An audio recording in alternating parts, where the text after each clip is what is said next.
سورۃ المائدہ کی آیت نمبر 39 ہے۔ الحمدللہ وکفی السلام علی عبادہ الذین اصطفی خصوصا علی سید الرسل وخاتم الانبیاء وعلى آلہ واصحابہ الاتقیاء اما بعد فاعوذ باللہ من الشیطان الرجیم بسم اللہ الرحمن الرحیم فمن تاب من بعد ظلمه واصلح فإن الله يتوب عليه ان اللہ غفور رحیم الم تعلم ان اللہ له ملک السماوات والارض يعذب من يشاء ويغفر لمن يشاء واللہ على كل شيء قدیر۔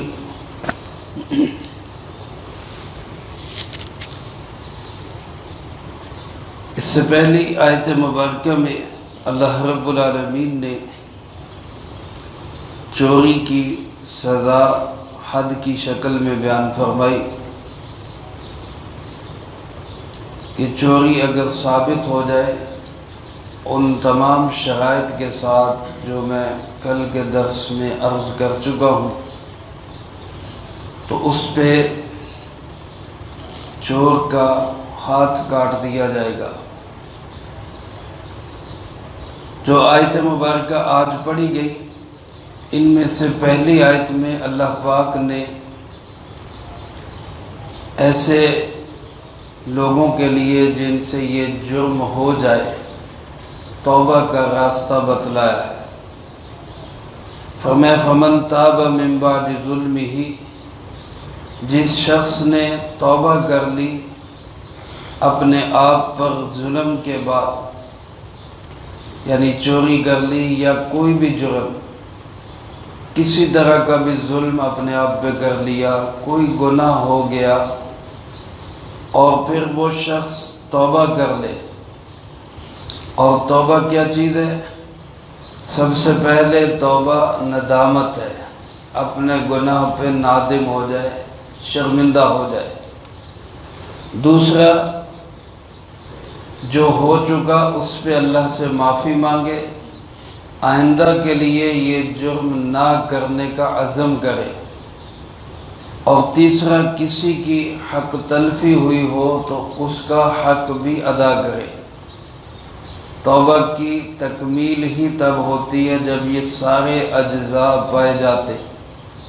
خالی زبان سے توبہ توبہ کہنے سے توبہ نہیں ہوتی، دل میں ندامت اور شرمندگی ہو، کیے ہوئے پہ افسوس بھی ہو، استغفار بھی ہو، آئندہ کے لیے اپنے نیت اور ارادے میں یہ ہو کہ میں نے اس گناہ کے قریب بھی نہیں جانا۔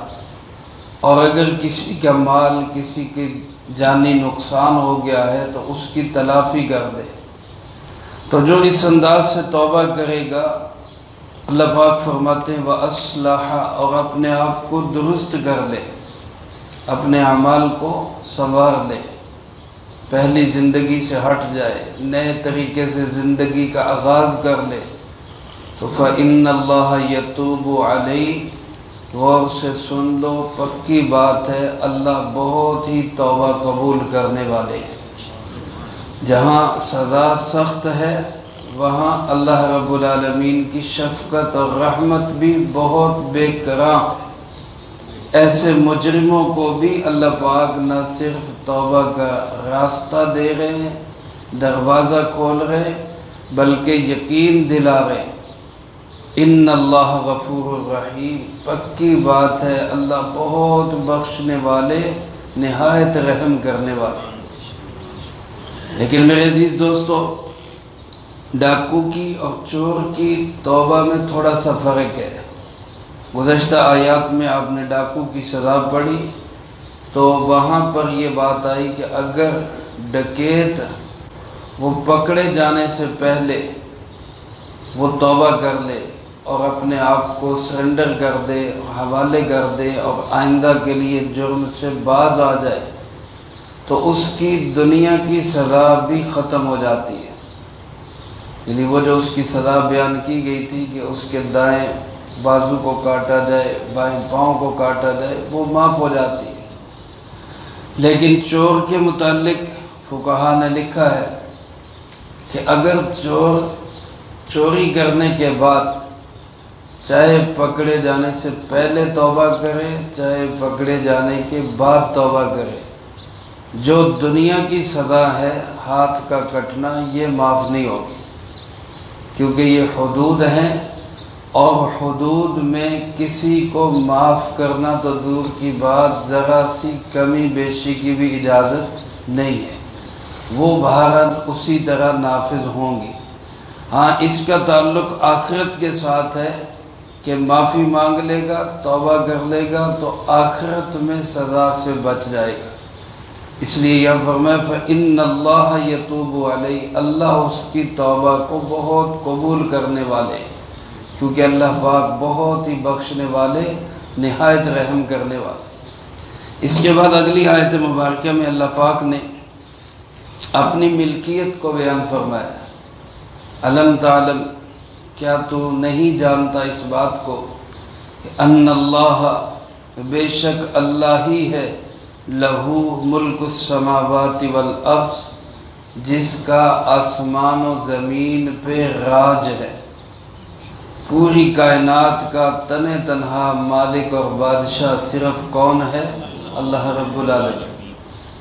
لہو، یہ ترکیب آپ دیکھیں تو اس کو ترکیب کے لحاظ سے آخر میں ہونا چاہیے، ملک السماوات والارض لہو، لیکن اس کو شروع میں لا کر یہ کوئی بیکار نہیں ہے، بے فائدہ نہیں، اللہ کا کلام ہے، اس کی ایک ایک ترتیب فائدہ مند ہے۔ تو لہو کو شروع میں لا کر اشارہ اس طرف کر دیا کہ اس ملکیت میں اللہ کا کوئی ساجی اور کوئی شریک نہیں ہے، وہ تنہا مالک ہے۔ فرمایا کیا اس بات کو تو جانتا نہیں؟ یہ ہر مخاطب کو اللہ پاک فرما رہے ہیں، ہر قرآن پڑھنے سننے والے کو اللہ پاک مخاطب کر رہے ہیں کہ تیرے علم میں یہ بات نہیں ہے کہ آسمان و زمین پہ راج صرف کس کا ہے؟ اللہ، جس کا راج ہے، جس کی سلطنت ہے، جس کی بادشاہت ہے، وہ جو چاہے قانون بنائے، وہ جو چاہے سزائیں دے، کسی کو اس میں عمل دخل کی، چون چرا کی، قیل و قال کی ہرگز کوئی اجازت نہیں ہے۔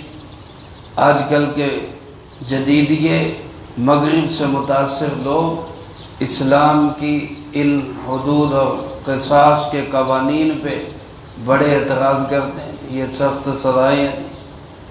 آپ حضرات دیکھیں دنیا جہان میں ہزاروں لاکھوں جرائم ہیں، لیکن صرف حدود جو ہیں وہ 4 قسم کی، جن کی اللہ پاک نے خود سزا متعین کی، 4 جرم ہیں بس۔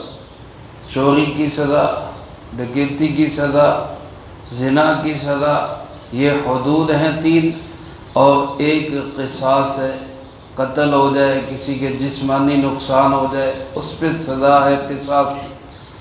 اس کے علاوہ باقی تمام جرائم کی سزائیں حاکم وقت کی ثوابدید پہ چھوڑ دی۔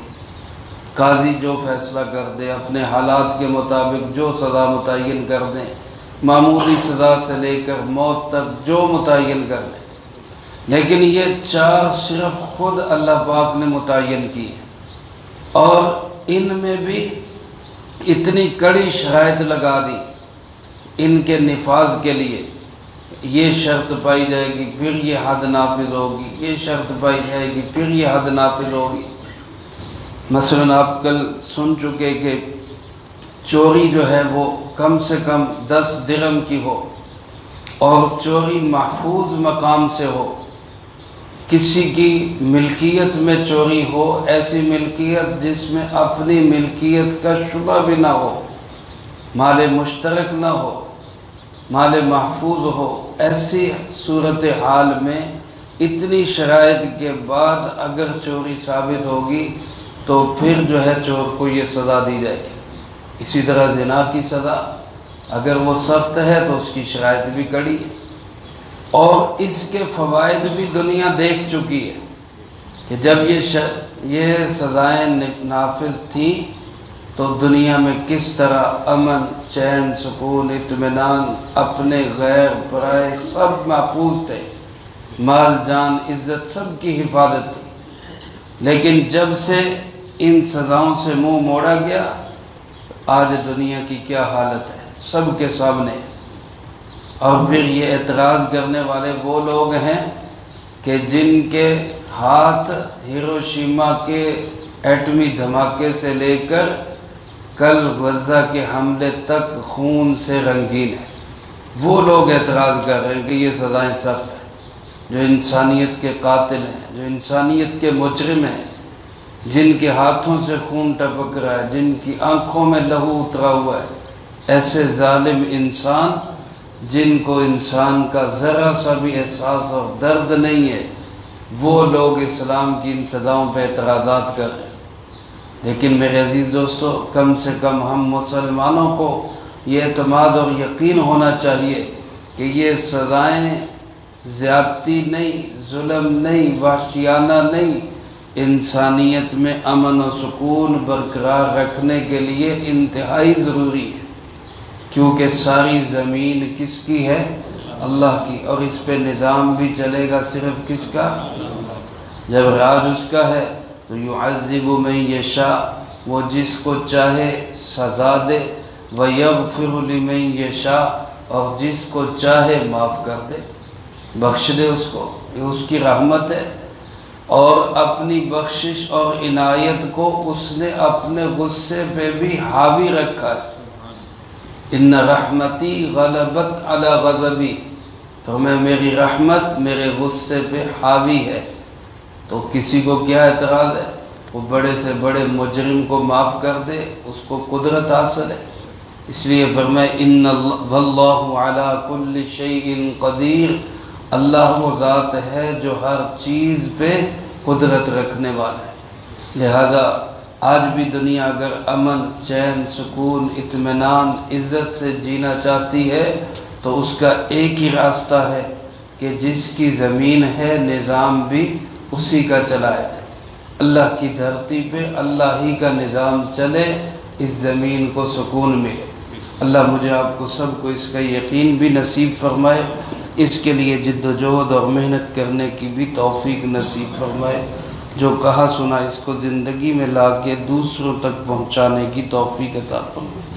اللہم انت السلام ومنک السلام، تبارکت ربنا وتعالیت یا ذا الجلال والاکرام۔ اللہم اعنا علی ذکرک وشکرک وحسن عبادتک۔ اللہم احسن عاقبتنا فی الامور کلہا وأجرنا من خزي الدنيا وعذاب الآخرة۔ اللهم باقية كباقية الوليد، اللهم استر عوراتنا وآمن روعاتنا، اللهم إنا نجعلك في نحورهم ونعوذ بك من شرورهم، اللهم اكفنا بحلالك عن حرامك وأغننا بفضلك عمن سواك، اللهم اكفنا كل مهم من حيث شئت ومن أين شئت، رب اغفر وارحم وأنت خير الراحمين۔